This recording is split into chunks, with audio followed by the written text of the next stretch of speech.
All right, welcome to California Free Will Baptist Connect, where we connect church to church and believer to believer. Today I have the privilege of introducing to you Stephen Webb. He's the pastor at Harvest FWB Baptist Church in Redding, California, one of our younger pastors and starting a church up there. And we're excited about what's going on and certainly wanted to be able to talk to him and have him share what's going on. And so I don't want to steal too much of his thunder. I just want to, Stephen, welcome. Glad that you've taken the time to join us. I know that you've just come from an exciting men's Bible study, and you are deep into ministry and doing some great things. So just wanted to say welcome and tell us about your church. Tell us about what's going on in Redding. Well, thanks, Brother Mike. It's a privilege of being on here with you, and I am excited about telling you about Harvest Church here in Redding.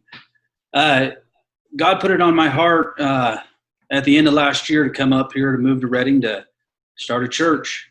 I don't know why He picked me, but I've learned a long time ago when God tells you to do something, you better just do it. So don't ask questions. So that's what we did. We moved up here, started a church, and God's been blessing the work that's been going forth. The church is doing great. We just had our first, actually this Saturday was our first men's breakfast and Bible study. I would say we got a younger group of men, working class, blue collar folk. It's kind of who we're working with, my kind of people. Yeah. We relate to. Churches, man, it's going good. This morning Bible study was wonderful. We had breakfast. We came together as men, talked about, world problems us men go through.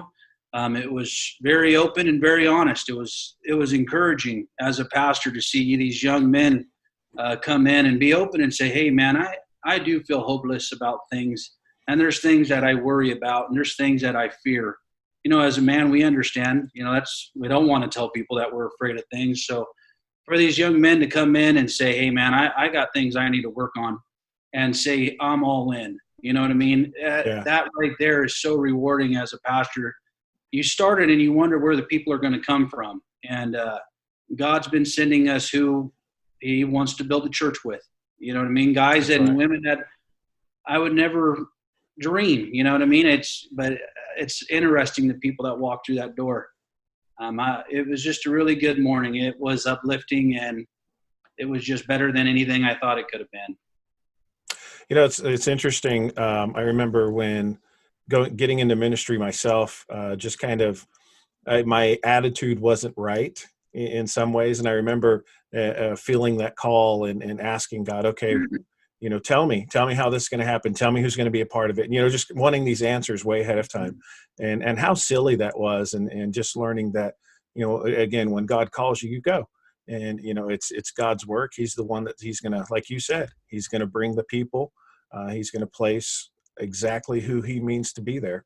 And they'll show up for that men's meeting. They'll show up for church. They'll show up for that family event because it's what God has ordained. God has placed them in our lives and given us that chance to minister. So that's exciting. Tell me about some of the things your church is doing on a regular basis. I know it's been tough with COVID, but I've seen some exciting things that you guys are doing. Well, you probably know, Brother Mike, I was raised in church. My dad pastored many churches, and I was a preacher's kid. And, I came from a time where, as a kid growing up in church, it was sit down and be still. You know what I mean? And I have some good memories about church. I really do. But, a vision in mind when we started this church, I said, I don't want a separation between the children and the adults. You know what I mean? We have our Sunday school classes, but I want the kids to know that we're all family. And that's what we're trying to build here as a family at the church, to let them know that we love them, and we do things together. So what we've been doing besides Sunday morning, we have our Sunday evening prayer and Bible study. That's where we dive deep into the Word. I personally, and I'm the pastor and I preach Sunday morning, but I personally enjoy that deep meat you get on Sunday night. But for the kids, we do a family night on Wednesdays, and we do a 1 week off, 1 week on. So every other Wednesday we do a family night, which consists of coming together. We do a Bible study, like a devotion as a church. And I stress this to the church. Don't separate. Don't let you adults go this way and the kids go that way. We come together, you know what I mean? We group them off on purpose during these activities that go along with the Bible study that we do. And we'll do a little activity like this one that's coming up. We're going to be studying on Joshua and doing a monument. We're taking 12 stones and we're writing on those stones what the attributes of God or what God means to us, like words like powerful and wonderful, forgiver, little things like that. And then we're going to set them out in front of the church as a memorial to remind people, future generations, just like Joshua did, of what God's done for us and who we serve. But we're going to do that as a family. You know what I mean? So you adults group up with these kids, and kind of like that. And then another thing, I would say a treat, we do family movie night, which is on Fridays, every other Friday. And there's no devotion. There's no singing. We come together. We pray. We have a popcorn machine, snow cones, hot dogs, hamburgers, candy, and we just watch a movie together. And I say, this is just family. Bring your friends and family. And church can be a place like a hub that we come together and have fun together. That's right. Yeah. No, that's exciting. I think sometimes we forget about that part. We get so busy in living individual lives that we forget to come together and just live life together as a church too. Tell me, I don't know if you want to share about your family or not. Maybe tell me about. Oh, I would love to share about them. I don't deserve them. I was just telling the men at the Bible study today, the lesson was, it's a men's Bible study, but we're talking about hope. And I said, I've been there where I felt all hope was lost. And I said, if you just surrender to God, you better just get back and be ready to receive a blessing that you could never imagine. I said, I have a wonderful, beautiful wife and 2 wonderful children that I don't deserve, that I'd be a fool to say that it just happened. No, God gave them to me. And my wife, I met her in church serving God, when I stopped looking, basically, when I said, all right, I'm going to just trust you, Lord. And about that time, in his timing, I met my wife in church, actively seeking God instead of seeking just a partner. You know what I mean? Putting God first.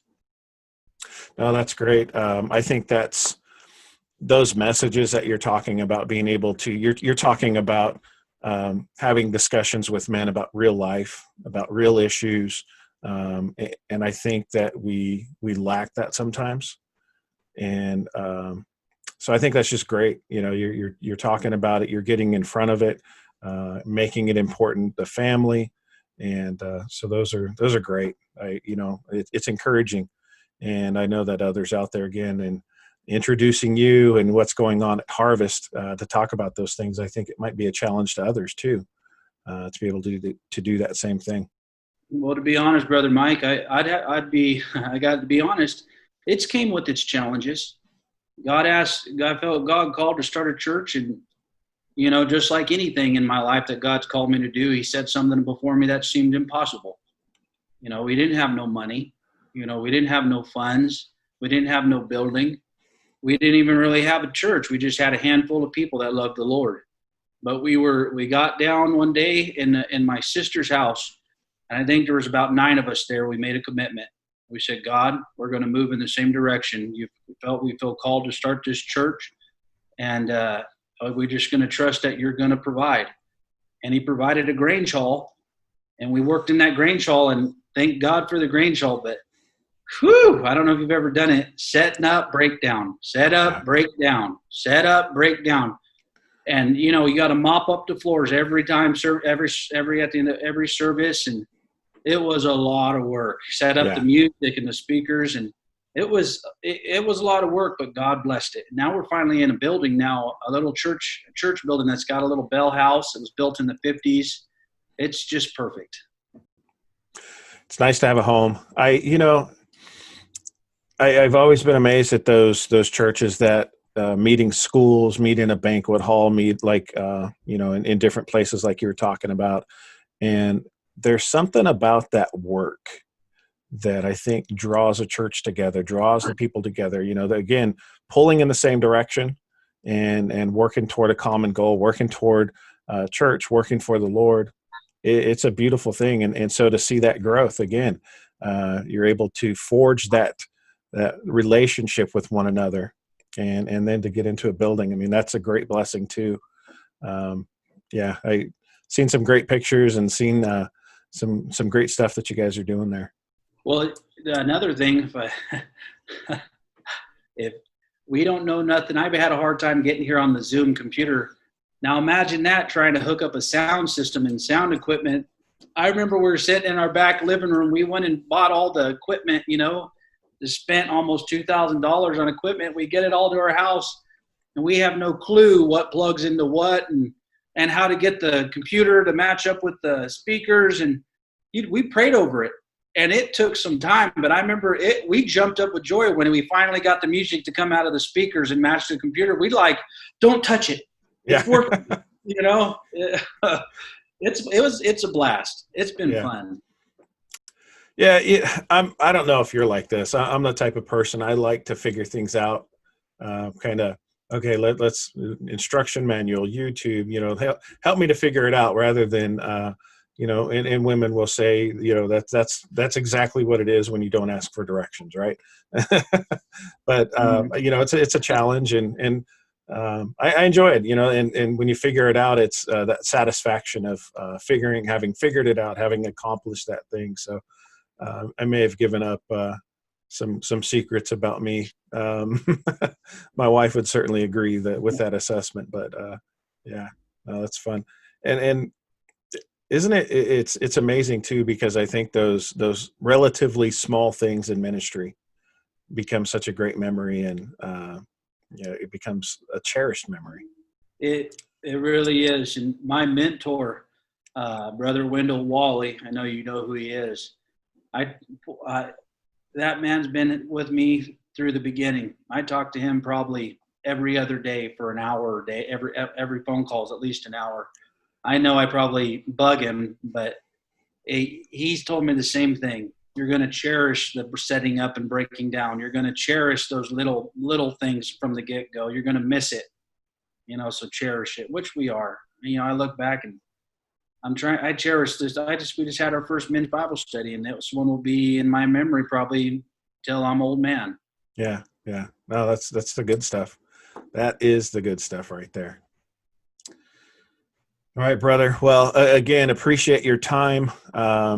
Just so excited about what's going on up there in Redding at Harvest Church, and so glad that you had a chance to come and talk with us, and want to definitely keep you up in prayers as you guys are forging your path up there. So God bless you, and thank you for your time. Thank you, brother. Love you. I love you too, man.